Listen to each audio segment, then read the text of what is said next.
जय श्री राम, जय श्री बालाजी महाराज। स्थान को कैसे जागृत करें? क्या वाकई में जो स्थान पर हम पूजा करते हैं या हमारे घर का कोई ऐसा विशेष स्थान होता है, क्या वो जागृत हो जाता है? क्या उस स्थान के ऊपर ऊर्जा का वास हो जाता है? तो कैसे ये ऊर्जा का वास होता है, किस प्रकार से हम स्वयं भी अपनी जगह को जागृत कर सकते हैं, ताकि हम वहां बैठकर जब हम पूजा याचना तपस्या करें तो हमें कृपा प्राप्त हो, और वो कृपा प्राप्त हो जिससे हम अपने इष्ट, अपने आराध्य की कृपा को प्राप्त की कर सके।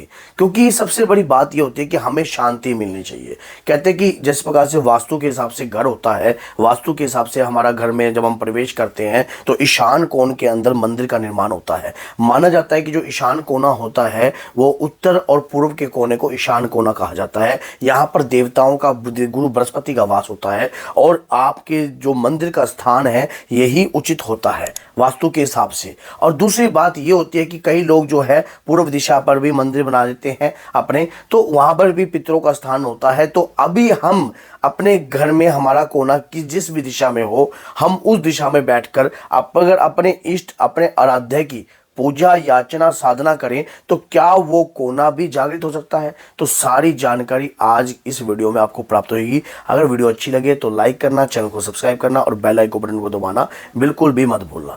देखिए, जिस जागृत रूप की शक्ति की हम आराधना करते हैं, नित्य करते हैं, चाहे वो हनुमान जी महाराज हैं या कोई भी देवता की अगर हम आराधना कर रहे हैं, मान लीजिए हम गूगा जी महाराज की कर रहे हैं, या हम बाबा गोरखनाथ जी की कर रहे हैं, या भैरव बाबा की कर रहे हैं, एक बात याद रखना, जिस भी देवता की आप साधना करते हो आपका इष्ट एक होगा। एक इष्ट काम अनेक होंगे आपके, और इष्ट से अगर आपको कृपा चाहिए तो आपको नित्य नियम कुछ पालन जरूर करना पड़ेगा। अपने जिस भी स्थान पर आप मानो भक्ति पूजा पाठ करते हो, उस स्थान पर आप अपने आराध्य का स्वरूप जो है सामने रखिए। उस दौरान जो है पीले वस्त्र पर स्वरूप होना चाहिए। उसके बाद जो है आपको उस स्थान पर कंटिन्यू कुछ जो है कार्य करने पड़ते हैं, जिसके कारण वो स्थान जो है आपका जागृत होने लग जाता है। और जागृत होने हुए हुए स्थान का क्या बेनिफिट होता है? वहां पर नकारात्मकता जल्दी से प्रवेश नहीं करती है, गंदी शक्ति वहां पर जो है रुक नहीं सकती है। कोई बाहर से लगी हुई चीज अगर आपके घर में प्रवेश करती है तो वो एरिया ऐसा सेंसिटिव हो जाता है, उस एरिया पर कोई भी नकारात्मकता प्रवेश तो दूर की बात है, उस एरिया की तरफ झांकना भी पसंद नहीं करती है। पहली बात तो उसका जो तेज है, जैसे हमारे शरीर का एक ओरा क्रिएट हो जाता है, उसी प्रकार से हमारा जो स्थान है वो भी जागृत हो जाता है। अब जागृत करने के लिए हमें कुछ प्रयास करना पड़ता है। प्रयास जैसे कि आप कोई साधना कर रहे हो, मान लीजिए आप सुंदरकांड का पाठ कर रहे हो, आपने सुंदरकांड का पाठ पकड़ लिया संकल्प लेकर कि मैं 41 डेज या 21 दिन तक लगातार सुंदरकांड का पाठ करूंगा।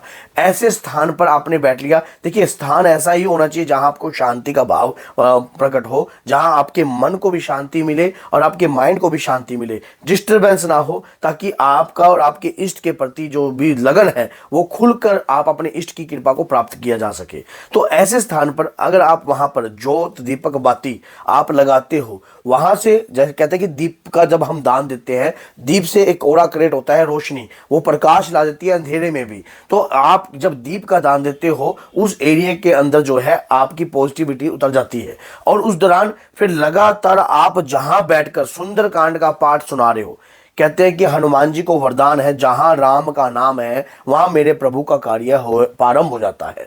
मान लीजिए ऐसे स्थान पर बैठकर आप रोजाना सीता नाम की माला का जाप करते हो, सुंदरकांड का पाठ करते हो, डेली आप कर रहे हो, रोजाना आप कार्य कर रहे हो इस प्रकार का, और आप कुछ विशेष कार्य भी घर में करने लग गए हो, जैसे कि हवन करना, त्रम भोग देना, आप अग्यारी पर भोग दे रहे हो, उसी एरिया में बैठकर आप ये कार्य सारा कुछ कर रहे हो, तो और उसी एरिया में बैठकर आप कुछ भी ऐसा कार्य करते हो, माला का जाप करते हो, घंटों घंटों जाप करते हो, साधना करते हो, ग्रहण टपा तब भी आपने उसी एरिया में बैठकर साधना करी, और कुछ विशेष दिन जैसे कि अष्टमी, चौदस, पूर्णिमा, इस समय पर भी आप उसी एरिया में बैठकर जाप करते हो, तो वो जो आपका स्थान होता है, उस स्थान में एक एनर्जी आ जाती है, जो एनर्जी हमें दिखाई नहीं देती लेकिन हमें महसूस जरूर होती है।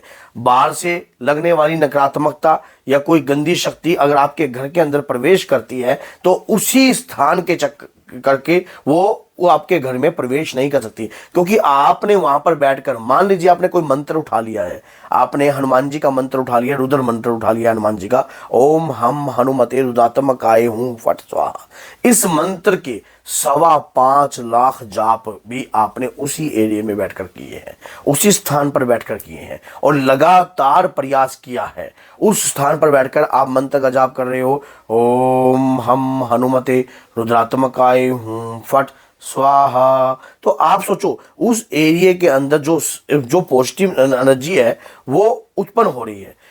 जब रामायण में आपने शुरू में जब रामचरितमानस पढ़ी होगी तो शुरू में एक वाक्य बताया गया कि नारद मुनि जी ने ऐसी जगह तपस्या करी थी जहां पर भगवान शिव ने कामदेव को वशम किया था, और वहां पर काम रूप क्रियाएं जो थी उस एरिया में जो थी वो चलती नहीं थी। तो ऐसा जो एरिया होता है हमारा वो बहुत ही ज़्यादा सेंसिटिव हो जाता है।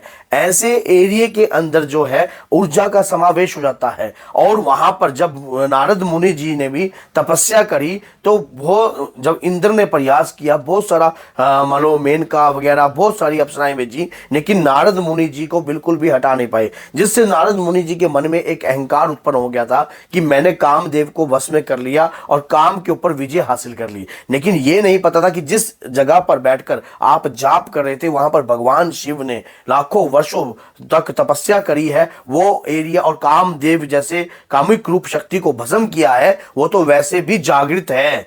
तो इसी प्रकार से जैसे कि वृंदावन में भी आपने देखा होगा कि वृंदावन में कोई भी, अगर वृंदावन से कभी भी तुलसी आपको अपने घर में नहीं लानी चाहिए, क्योंकि वृंदावन से कोई भी चीज बाहर नहीं निकलना चाहती। क्यों? क्योंकि वो एरिया ही जो है ठाकुर जी महाराज का है, तो वहां से कोई भी ठाकुर जी से जुदा नहीं होना चाहता। तो इसी प्रकार से जब हम अपने घर के अंदर रोजाना नित्य नियम बनाकर अपने घर के मंदिर में माला जाप करते हैं, घंटी अपने मंत्रों का गुणगान करते हैं, तो ऐसी जगह पर हमारे वहां पर शक्ति का वास उत्पन्न होता है, और वो शक्ति हमारे उस एरिया के अंदर जो है कार्य करती है। जब कार्य करती है तो उस ऊर्जा के माध्यम से आपका स्थान जो है जागृत हो जाता है। मान लीजिए सुंदरकांड का पाठ आप पढ़ रहे हो, और सुंदरकांड का पाठ पढ़ते हुए आपने स्थान भी दिया है, और ये वरदान है कि जहां राम जी का नाम होता है वहां हनुमान जी का आगमन होता है। आपने सुंदरकांड का पाठ वहां पर प्रारंभ किया, तो हनुमान जी भी अगर उस एरिया पे आ रहे हैं, सुन रहे हैं उस पाठ को, तो वो जगह जो है एक सरल जगह नहीं रहती है, जागृत रूप की जगह बन जाती है। ऐसा ही आपके घर का मंदिर है। रेगुलर दैनिक अपने जीवन में कोई भी कार्य अगर आप करते हो, वो स्थान जो है आपका जागृत होता है, आपके घर का मंदिर भी जागृत हो जाता है। तो अगर वीडियो आपको अच्छी लगी है तो लाइक कीजिए, चैनल को सब्सक्राइब कीजिए और शेयर कर दीजिए। क्या पता किसी भाई को ये वीडियो देखकर वो भी अपने जीवन को सार्थक बना सके। तो बोलिए जय सीताराम, जय माता दी।